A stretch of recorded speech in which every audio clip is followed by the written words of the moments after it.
Geoff and I made it to the Olympic Peninsula in Washington State. This is one of the wettest, greenest, and most beautiful areas in the entire country. But what makes this extra special is that we are doing this all in a van life converted ID Buzz. So let's charge our car and go. Alexa and I have made it all the way up here to Seattle to pick up our stallion for the weekend.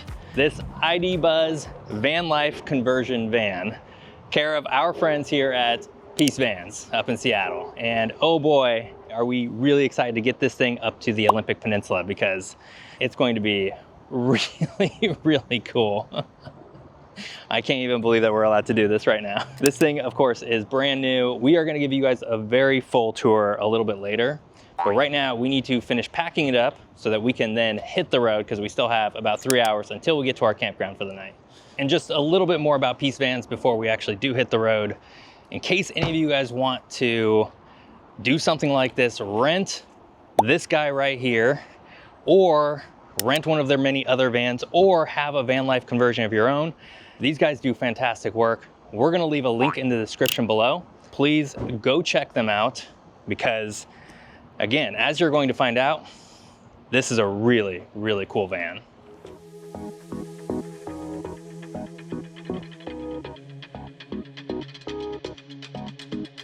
All right, we're in the ID Buzz and we are about to take off. Beep, beep.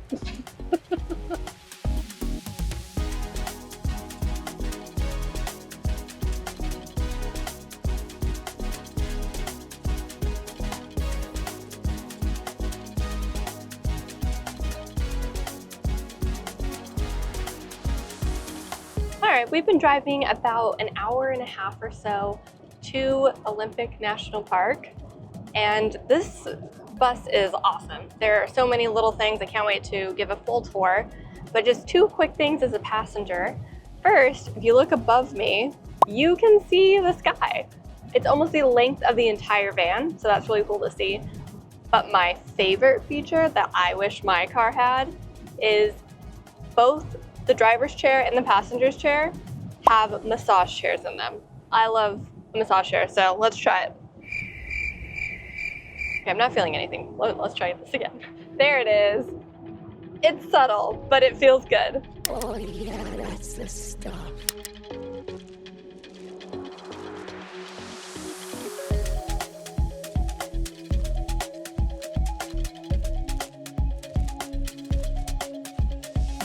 Alexa just shared with you her favorite part about this van. I'm gonna show you one of my favorite parts, and that is charging it. Because unlike going to a smelly gas station, it's super easy to just plug in here at, well, parking lot of a Walmart. Let's go.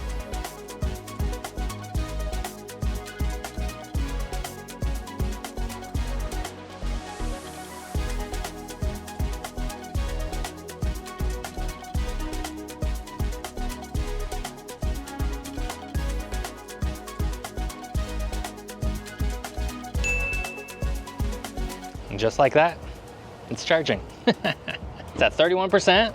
It's how long it's charging for. The real advantage to this is that we're here at a grocery store. Alexa and I need to get some groceries and supplies. So while this is charging, we're gonna go do that.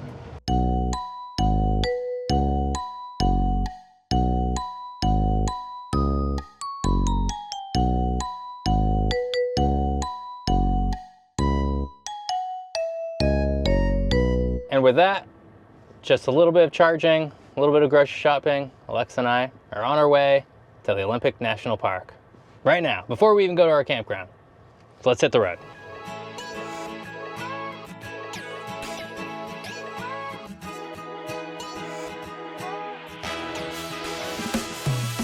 As usual on one of our road trips, Alexa and I typically try and find at least one thing to stop and look at on our way to wherever it is we're staying.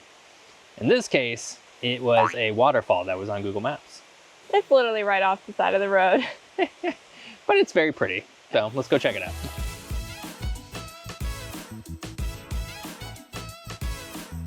Whoa, slick. Maybe don't do that. Whoa. Go around over here. No. A few weeks ago, Alexa and I We're in the Doubtful Sound in New Zealand, and obviously we saw a lot of waterfalls. Alexa, what do you think of this waterfall after the Doubtful Sound? How are we grading it? It's nice. It's not the Doubtful Sound though. Oh, it's cute. Sorry, Washington. It's not quite as cool as New Zealand, but it's still very, very pretty and so lush here.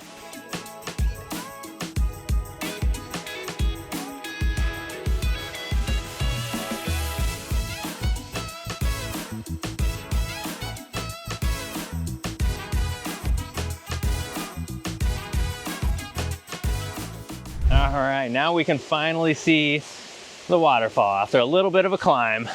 How much do you want to touch the water, Alexa?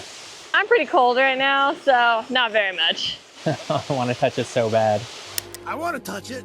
And so with that, it's time for us to head back down to our little van and continue on our way to our campground. It's been, if nothing else, a nice little break from driving and nice to move our muscles.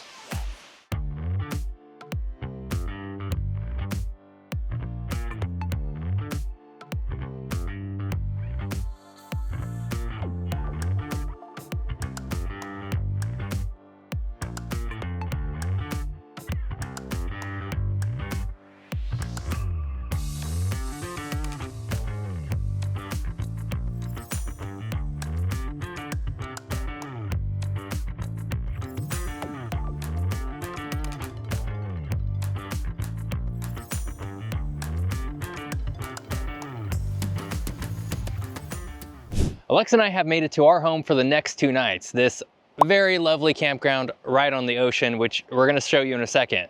But first, we promised you guys a tour of this van, and well, I'm gonna go ahead and kick it off with the exterior. So obviously, the first thing you're gonna notice with any of these vans is the two-tone color in classic VW van style. And I just wanna say, super cute, love it. Green, white, perfect. Exact colors I would want if I ever got one of these myself. Obviously, this is an electric vehicle, and so just like with a regular car, you have your charging here. You guys saw us do that earlier. Open, plug in, forget about it. We're actually gonna do that here in a little bit because luckily our campground has a little charging station, which is very helpful. The other thing I want to point out while we're here is these wheels. So Peace Van has special ordered wheels and rims for this vehicle. And this is so that it can do a little bit more off-roading or adventuring than your average van. Of course, though, that doesn't mean that this is a 4-wheel drive vehicle. That would have to come from VW itself, and obviously Peace Vans can't do anything about that. Here's a lovely QR code for Peace Vans if you want to learn more about this vehicle from them. And finally, and we'll show you guys this a little bit, but Peace Vans has outfitted this with a lovely rack as well as with a canopy cover. And so at some point later today, we're gonna wheel this thing out so that we are shielded from the elements. It's not raining right now, but this is the Pacific Northwest on the Olympic Peninsula, right next to the ocean. It could rain literally at any time. Oh, and there's one more thing to show you. Again, this is something that Peace Vans has done specifically, and that is, I can show you, whoop. Ah!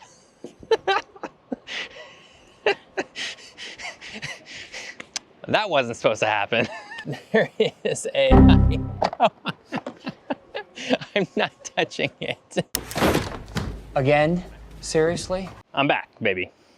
So what they've done is they've outfitted this with a tow hitch that is actually concealable. It'll pop back in and out depending on whether you need it or not. So if you need to do some towing, you have a trailer, you have a boat or something, this bad boy can do it.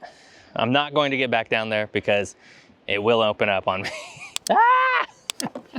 So with that, I'm going to pass it over to Alexa to give you guys an interior tour.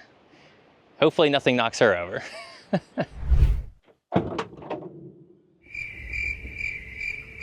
And welcome to the inside of the ID Buzz. All right, I'm gonna give you a quick tour. This thing is awesome. So we're gonna start from the front and then work our way back. So first, this passenger seat swivels Unfortunately, you can't drive like this.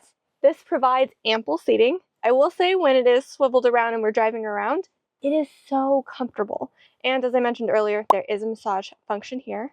There is so much storage, plugs, techie stuff in the cabin of the ID Buzz. It was a very comfortable ride. Now, as we go this way, not that tall, I'm not that short, I'm comfortable in here. So one of the most common concerns when driving an EV is about the power, right? Are you able to get where you need to go?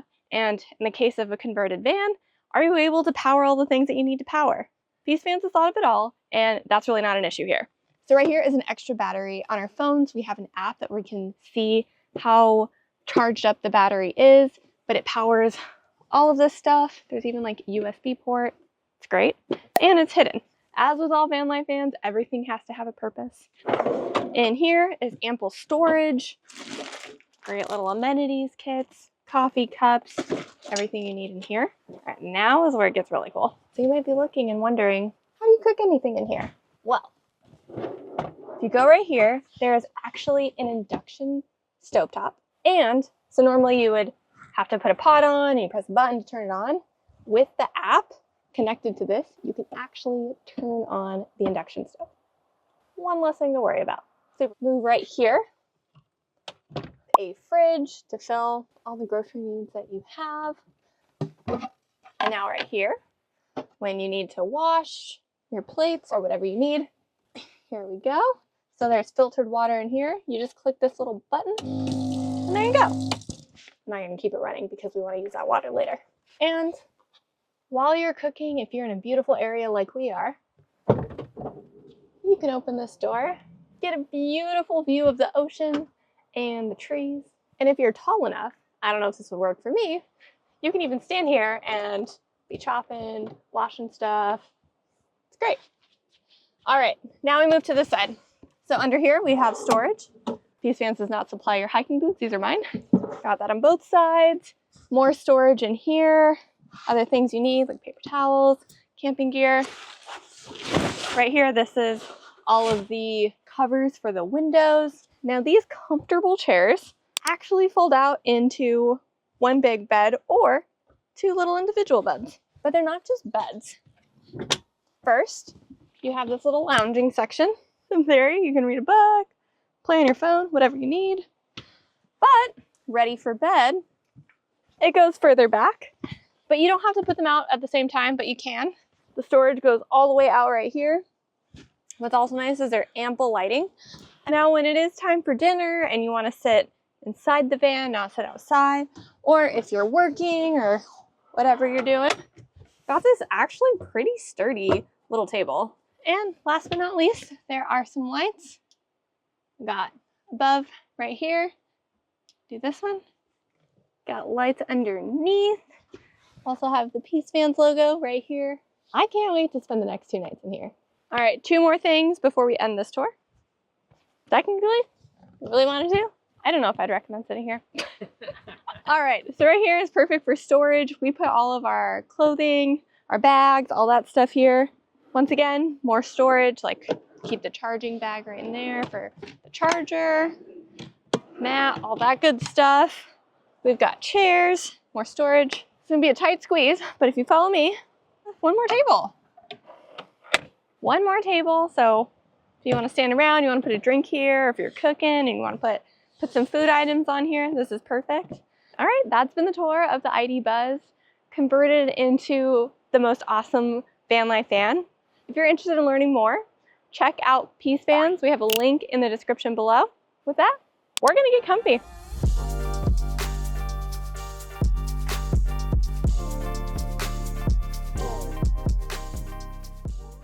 We've set up camp, and because it is the Pacific Northwest in the summer, that means it does not get dark until pretty late. It is almost 8 o'clock, and as you can see, there is still a lot of sunlight.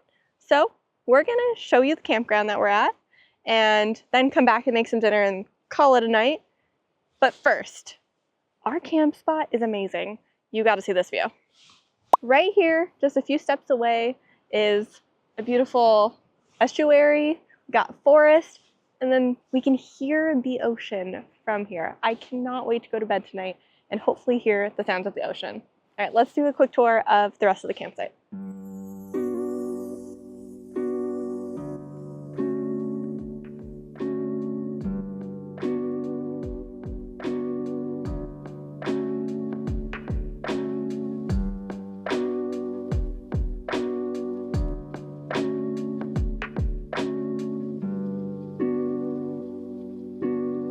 So we're on this trail heading over to the beach from our campground, and this whole area is managed by our campground, and I'm not even sure who it is, but what I will say is that these people have put in a lot of effort to making sure that this place is quaint, well kept, and very beautiful, including having things like, here's a little trash can right on the side of the trail that just says, please pick up any litter you might find so we can help keep our beaches here clean. There's a communal fire pit over there, and there's like fires every dusk. I don't know, it's just very cool, and everything's like hand carved. It's very cute.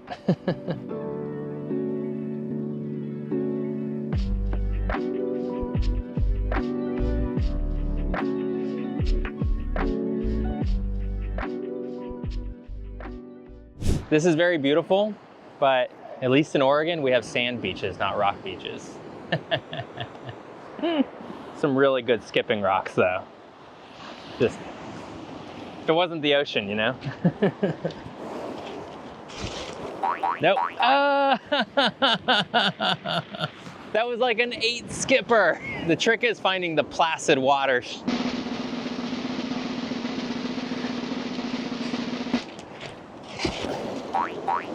Eh, 4.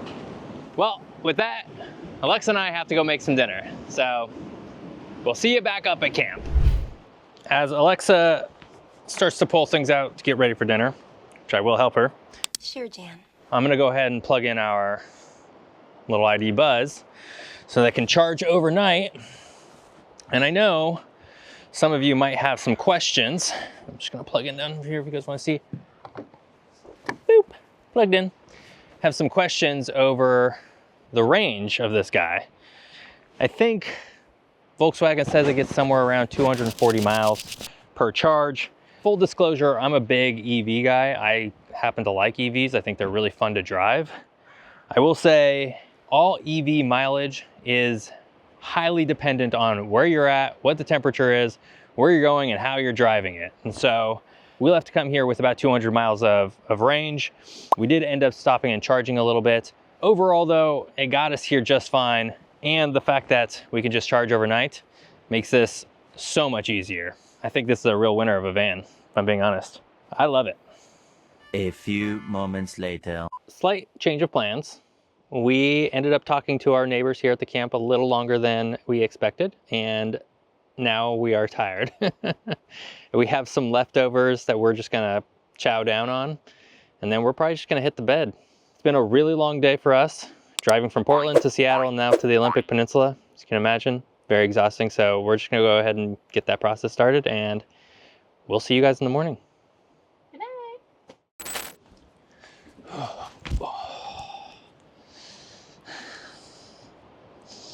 Good morning, guys. So first night sleeping in the van, actually pretty comfortable. It's a little cozy in there with me and Alexa, but all in all, we didn't really have any complaints and it was super duper comfortable. So top notch. Today, we have a lot of fun planned. While yesterday was mostly about the van back here, today is mostly about the Olympic Peninsula. We are going to hit up the Hoh Rainforest and show you guys what one of the rainiest parts of this entire country feels like. And we're also gonna see some really awesome parts of the Washington coast. But first, before we do that, Alexa and I need to get some breakfast and some coffee and tea in us. And because we didn't show you dinner last night, we're gonna go ahead and show you that process this morning, because Alexa's right there inside the van, making it all right now. So, come on. All right, Alexa, what's for breakfast? Good morning. We have some oatmeal with bananas and some tea. Pretty simple, but should be filling. A lot of carbohydrates.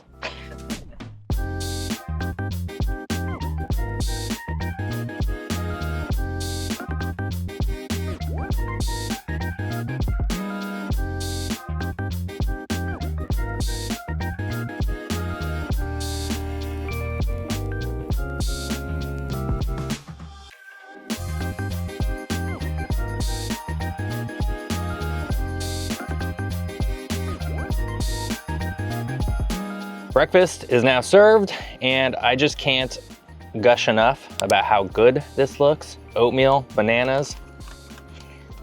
Anytime you're camping, simpler, always better.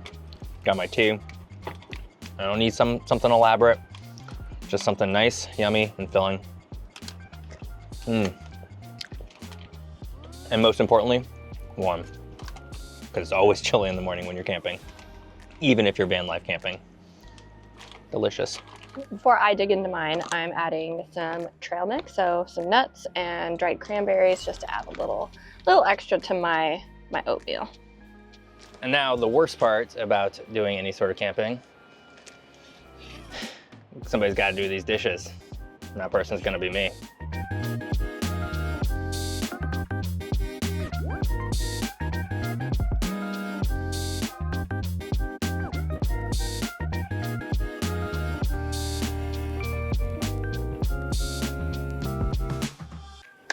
And with that, sink in, faucet in, dishes cleaned. Easy peasy. Lemon squeezy!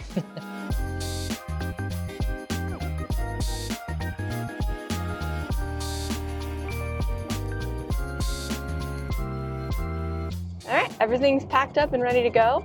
We're gonna make our first stop in Olympic National Park at the Hoh Rainforest.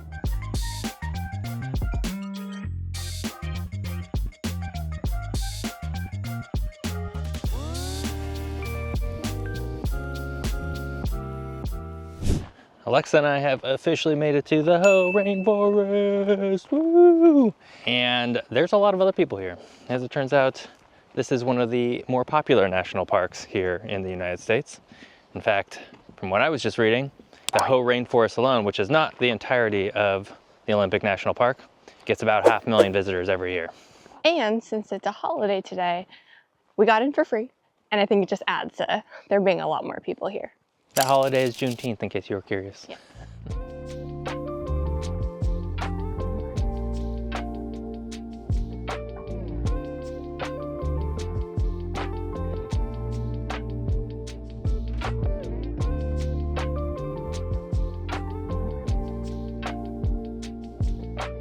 We're doing the Hall of Moss Trail, and I understand why it has that name. There's literally moss everywhere.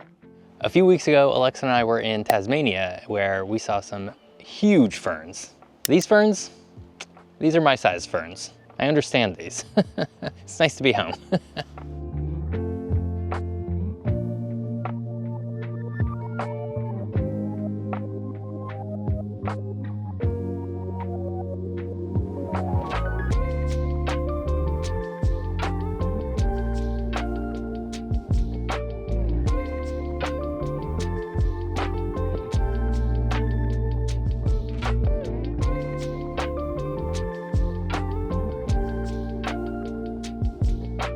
Now, obviously we are in a rainforest, but little known fun fact about the Olympic National Park and the rainforest here, there is more organic matter here than anywhere else in North America. And I think even the Amazon rainforest, because things don't decompose as fast and turn into new things because it's so much colder here. That's really interesting. Fun facts. I'm full of them.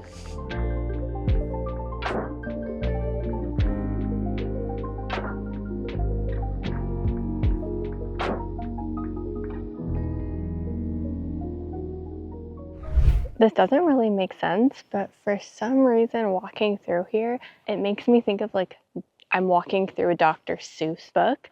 It's just so bloop, bloop, bloop, bloop, bloop, you know? That's cool. The amount of greenery here is really, it's indescribable. And there's so many different shades of greens, from dark mossy greens to these bright, almost neon greens in the leaves. I just don't think the video is going to do this justice at all. But it's really beautiful. If you're ever in Washington, be sure to come to the Hoh Rainforest. It is something else.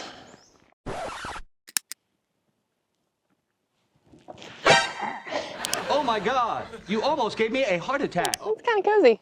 Could you live there? Probably not, and I wouldn't trade the van experience for this, but if I had to, I could. Alexa, not interested in log life, only van life. Yesterday, as we were walking back to camp, Wish I'd caught this on camera, but we're walking and Alexa screams, "Ah!" Look around. It's a banana slug, one of the slowest creatures in the entire world.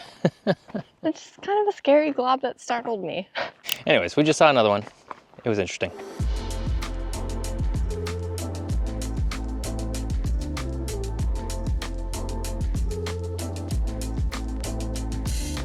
All right, gotta go see how cold that water is. It's polar plunge cold, but on a hot day could be refreshing, could be convinced. That's not today. Amazing hike here in the Olympic National Park, but now Alexa and I are starving. And again, I hate to keep like harping on how cool this van is, but the advantage of having a van life van, we can just come back here and make the lunch that's just kind of sitting inside our refrigerator. So we're gonna do that before we hit the road again.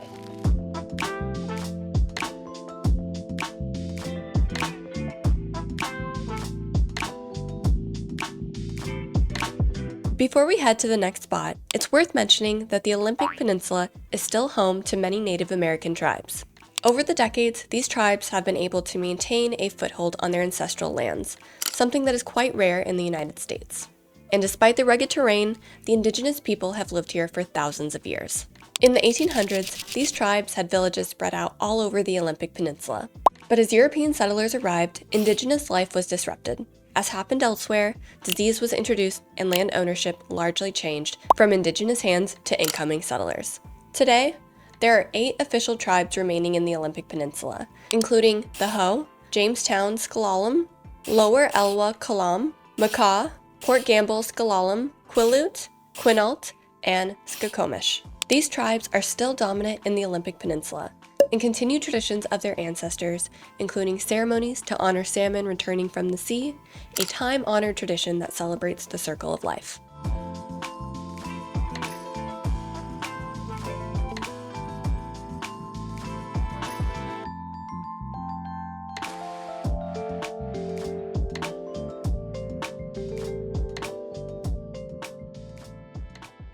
After even more driving here in the Olympic Peninsula, Alexa and I have made it to our next spot, which is a little different from the Hoh Rainforest, but is still part of the national park here. It is a beach.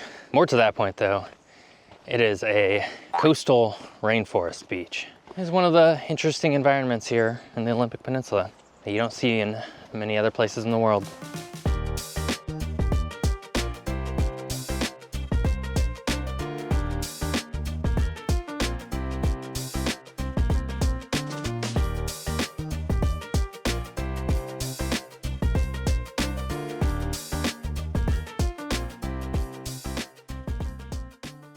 We have officially made it to Second Beach here on the Olympic Peninsula, and oh wow, is this place really, really, really cool.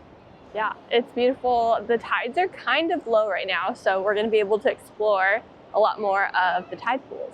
Which is actually why we came, because we knew the tides were gonna be low, and because this beach has so many large outcroppings that we knew we could probably explore and actually see some of the really cool coastal geography that is normally hidden underwater. It's not quite as low as I was hoping for, but I'll take it. Alexa, what happened last time we were on a low tide situation? I will not be getting soaked this time. Famous last words, maybe. For those that don't know, we were in the southern Oregon coast a few months back, and a tide came roaring in, and Alexa got trapped in the water. No!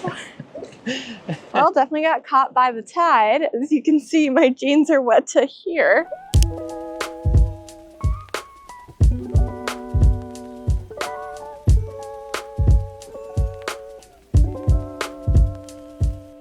There is no place in the world, in my opinion, quite like the beaches and the coasts of the Pacific Northwest. Now, if you ask me which coastline I like better, Oregon, Washington, or British Columbia, I gotta say Oregon. But that might be because I'm a little bit of a homer. They're all beautiful. You can't go wrong with any of them. Unfortunately, despite the low tide nature here, there's not a whole lot in the way of tide pools. Can't demand things of nature. You can only experience them as they come. A little bit of a running joke at this point, but I always promise Alexa I'll take her to beaches. I just never end up taking her to beaches she can lounge on or get in the water. Because that water right there, even though it is just basically summer right now, is very cold.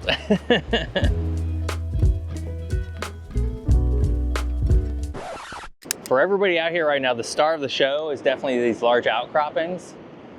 But what I'm most enamored with is the forest that just lines all the way up to the beach.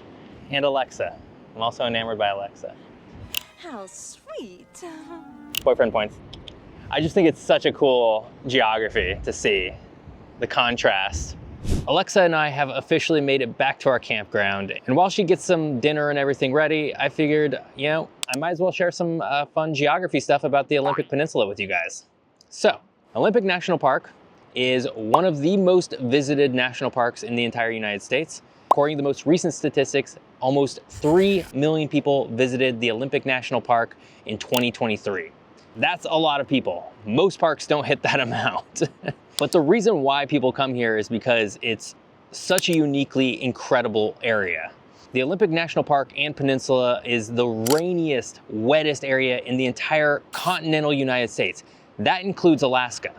All told, some areas of the park receive over 12 feet of rain per year. Seattle, Washington, very well known as a rainy city, gets about 40 inches of rain per year. So a lot less. But this also means that the Olympic National Park and Peninsula are home to some of the most incredible forests you'll ever see, with amazing, jaw-dropping amount of growth and biomass.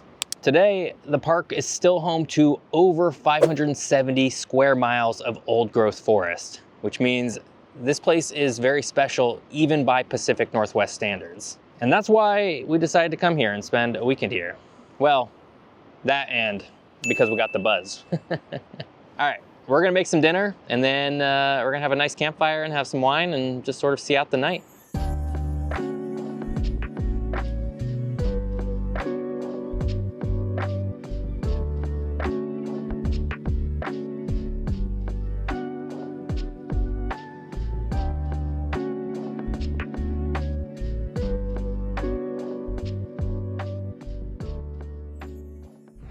Well, guys, I hope that you guys have really enjoyed this episode, and I doubly hope that you enjoyed my utter and complete failure at starting a fire tonight.